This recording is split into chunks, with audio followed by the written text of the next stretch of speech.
Hi guys, welcome back to channel Aishu's kitchen. நான் அவங்க Aishu. So இன்றைக்கி ஒரு சூப்பரான ஒரு லஞ்ச் ரெசிபி பார்க்க போகிறோம், கத்திரிக்காய் கடையல். ஸோ வாங்க எப்படி பண்ணுறதுன்னு பார்க்கலாம். நான் ஒரு 1/4 கிலோ கத்திரிக்காய் வாங்கியிருக்கேன். இன்றைக்கி மார்க்கெட் போனேன். ஸோ சூப்பராக இருந்தது, கத்திரிக்காய் வாங்கிட்டு வந்துட்டேன் நான். ஸோ இதுதான் வச்சு இன்றைக்கி நம்ம பண்ண போகிறோம். 2 வெங்காயம், 2 சின்ன சைஸ் தக்காளி, 7 பச்சை மிளகாய் நான் அரிஞ்சு ரெடி பண்ணி வச்சுருக்கேன். கத்திரிக்காய் நமக்கு என்ன சைஸ் வேணுமோ அந்த சைஸ் அளவுக்கு நம்ம கத்திரிக்காயை நறுக்கி எடுத்துக்கலாம். தேவையான அளவு மஞ்சள் தூள், அது கூட இந்த டம்ளர் அளவில் நான் 1 டம்ளர் தண்ணி ஆட் பண்ணியிருக்கேன். உப்பு போட்டு ப்ரெஷர் வச்சுக்கலாம். பாருங்கள், நல்லா குழஞ்சி வெந்து வந்துருச்சு. இதை ஒரு மத்து வச்சு நம்ம கடைஞ்சிக்கலாம். நல்லா கடைஞ்சி எடுத்தாச்சு. ஸோ அடுப்பில் ஒரு கடாயை வச்சுக்கோங்க, கடலெண்ணெய் ஆட் பண்ணிக்கோங்க.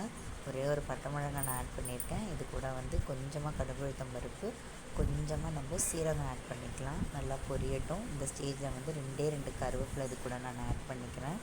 பொரிஞ்சு வரட்டும். பொரிஞ்சதுக்கப்புறம் நம்ம கடைஞ்சி வச்சுருக்க கத்திரிக்காய் இது கூட ஆட் பண்ணி நல்லா கிளறி விட்டுருங்க. ஸோ அவ்வளோதான். தேவையான அளவு தண்ணி ஆட் பண்ணி மூடி போட்டு கொதிக்க விட்டிங்கன்னா நம்மளுடைய கத்திரிக்காய் கடையல் ரெடி. இப்போ பாருங்கள், சூப்பராக ரெடியாகி வந்துருச்சு. இது நம்ம ஒயிட் ரைஸ் கூட, தக்காளி தோசைக்கு, ஈவன் சப்பாத்திக்கு கூட நம்ம இதை சைட் டிஷ்ஷாக யூஸ் பண்ணிக்கலாம். ஸோ நீங்கள் ட்ரை பண்ணி பார்த்துட்டு எப்படி இருந்துச்சு நம்ம கமெண்ட் செக்ஷனில் கமெண்ட் பண்ணுங்கள்.